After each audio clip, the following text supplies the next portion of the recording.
सक्रियता का एक जीता जागता उदाहरण है। मां शाकंभरी के आशीर्वाद से मैं इस चुनावी अभियान की शुरुआत कर रहा हूं। बागपत, शामली, गौतम बुद्ध नगर, मुजफ्फरनगर और सहारनपुर से हमारे साथ जुड़े प्रत्येक मतदाता का भी मैं आदरपूर्वक स्वागत और अभिनंदन करता हूं। साथियों, पश्चिम उत्तर प्रदेश की ये वो धरती है जिसने 1857 की क्रांति में देश को एकजुटता का संदेश दिया था। कमल के फूल और रोटी ने हमेशा देश को बांटने वालों को मुंह तोड़ जवाब दिया है। हम एकजुट रहेंगे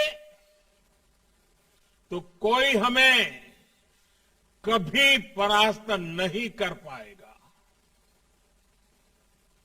हर एक का प्रयास ही उत्तर प्रदेश को वो ऊंचाई देगा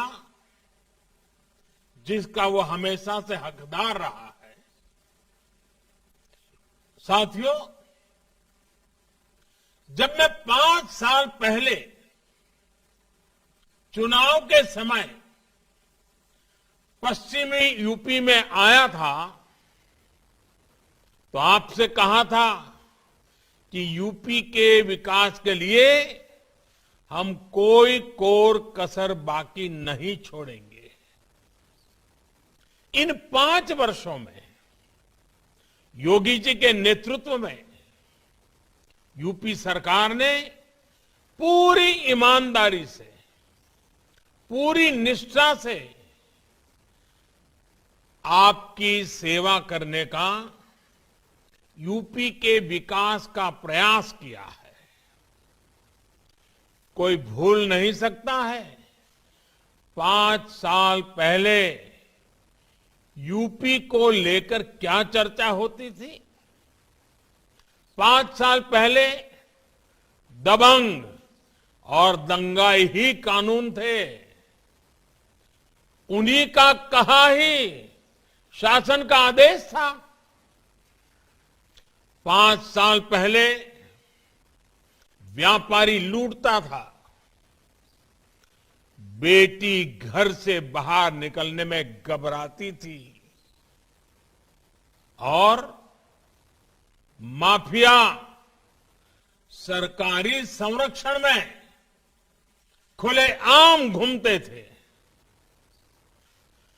पश्चिमी यूपी के लोग कभी नहीं भूल सकते कि जब ये क्षेत्र दंगे की आग में जल रहा था तो पहले वाली सरकार उत्सव मना रही थी। उत्सव 5 साल पहले गरीब, दलित, वंचित, पिछड़ों के घर, जमीन, दुकान पर अवैध कब्जा ये समाजवाद का प्रतीक था। लोगों के पलायन की आए दिन खबर आती थी। अपहरण, फिरौती, रंगदारी ने मध्यम वर्ग को, व्यापारियों को तबाह करके रख दिया था। 5 साल में योगी सरकार उत्तर प्रदेश को इन हालातों से बाहर निकाल करके लाई है और ये कोई मामूली काम नहीं है। मैं भी सालों तक एक राज्य का मुख्यमंत्री रहा हूं। इतने कठिन परिस्थितियों से प्रदेश को बाहर लाना, दंगों से मुक्त कराना, शांति और सुख की जिंदगी का विश्वास पैदा करना, साथियों, आज यूपी का किसान हो, कर्मचारी हो, व्यापारी हो या फिर माताएं, बहनें, बेटियां, सभी को सुरक्षा और सम्मान मिल रहा है।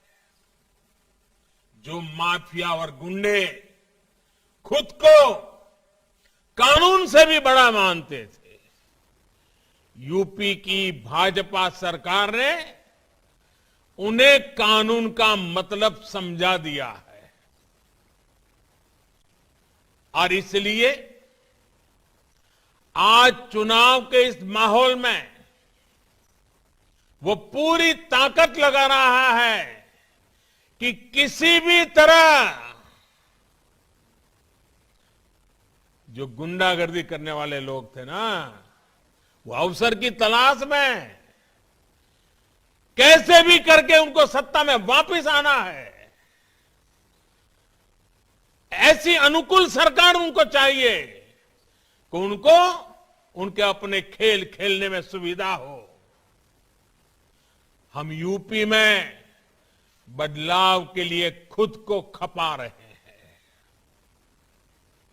जबकि वो आपसे बदला लेने की ठान कर बैठे हैं। इन लोगों ने जिन्हें टिकट दिया है, उनकी भाषा, उनका व्यवहार, उनका इतिहास, उनके करतूत, उनके कारनामे, ये सारे उनके सबूत हैं। ये बदला लेना ही हमेशा से उनकी सोच रही है। और इसलिए मैं ये देखकर खुश हूं कि उत्तर प्रदेश के लोग इन दंगाई सोच रखने वालों से बहुत सावधान है, बहुत सतर्क है। उत्तर प्रदेश की जनता वो पुराने दिन वापस नहीं चाहती है। इन बदला लेने वालों के बयानों को देखकर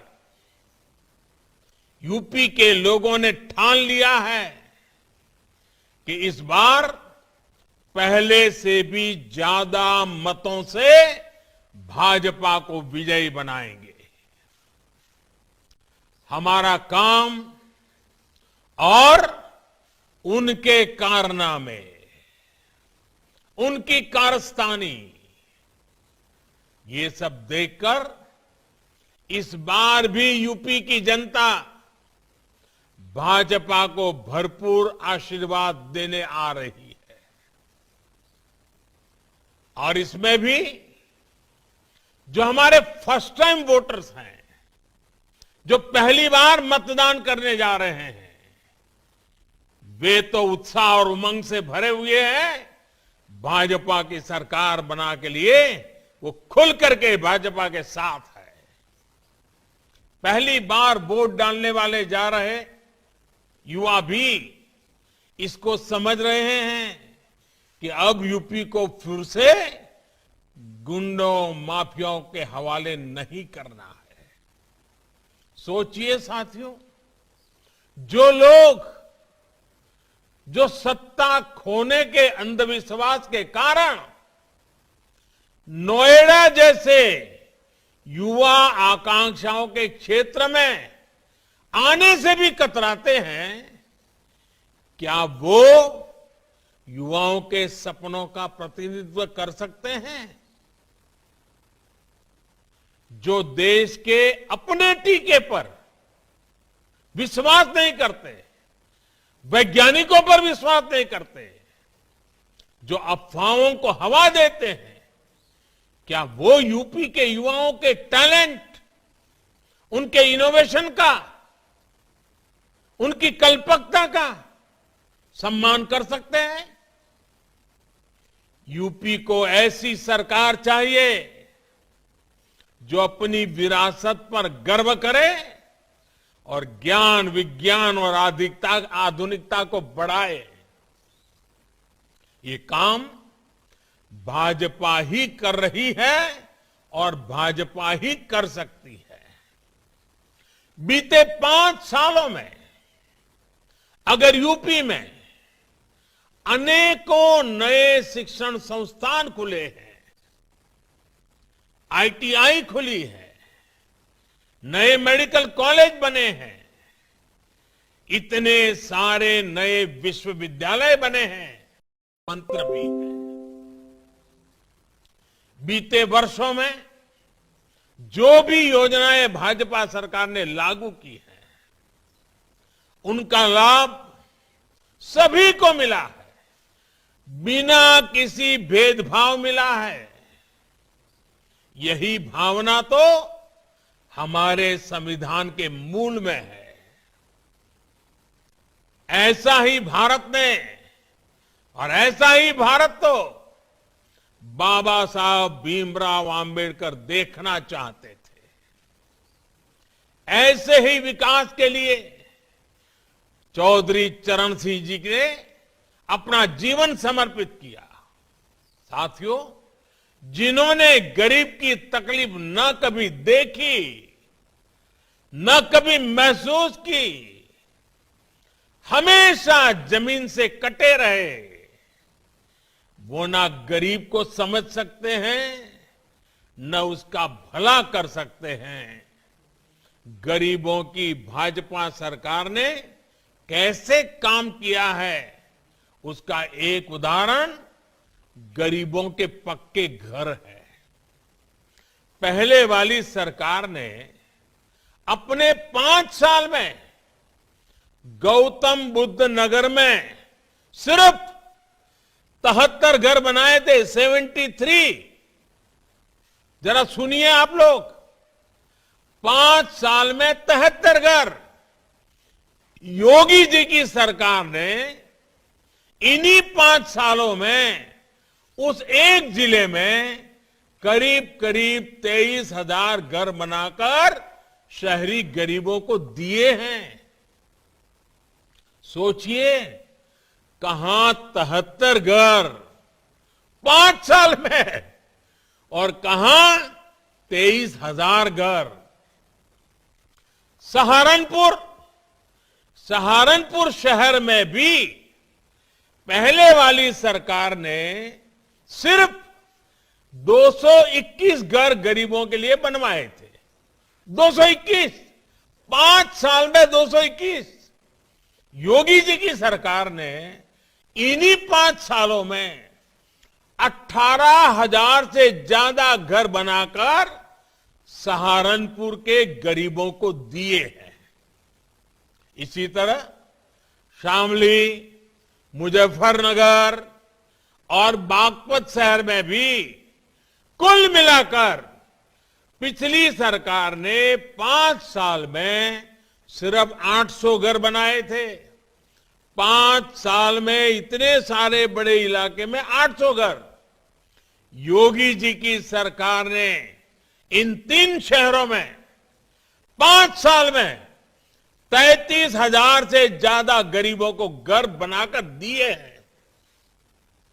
जब गरीब का दर्द दिल में हो तो सरकार ऐसे ही दौड़ती है, ऐसे ही काम करती है। यही फर्क है जो आज यूपी के लोग देख रहे हैं, समझ रहे हैं। पिछली सरकार जहां पूरे यूपी में कुछ हजार घर ही बनवा पाई थी, वहीं योगी जी की सरकार ने अपने 5 साल में 33 लाख से ज्यादा घर बनाकर गरीबों को दिए हैं। यानी ये 33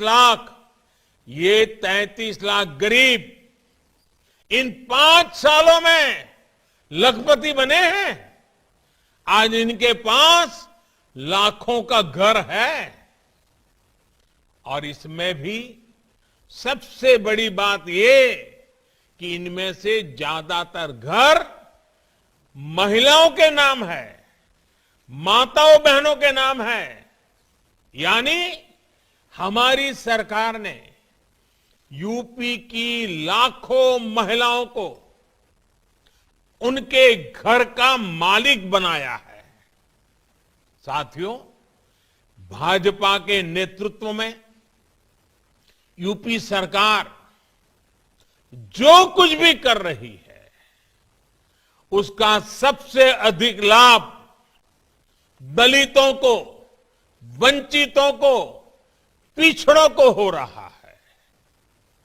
मुफ्त इलाज हो, मुफ्त गैस कनेक्शन हो, शुद्ध पेयजल का कनेक्शन हो, पीने के पानी की व्यवस्था, ये समाज के हर वर्ग के, हर संप्रदाय के जीवन को आसान बना रहा है।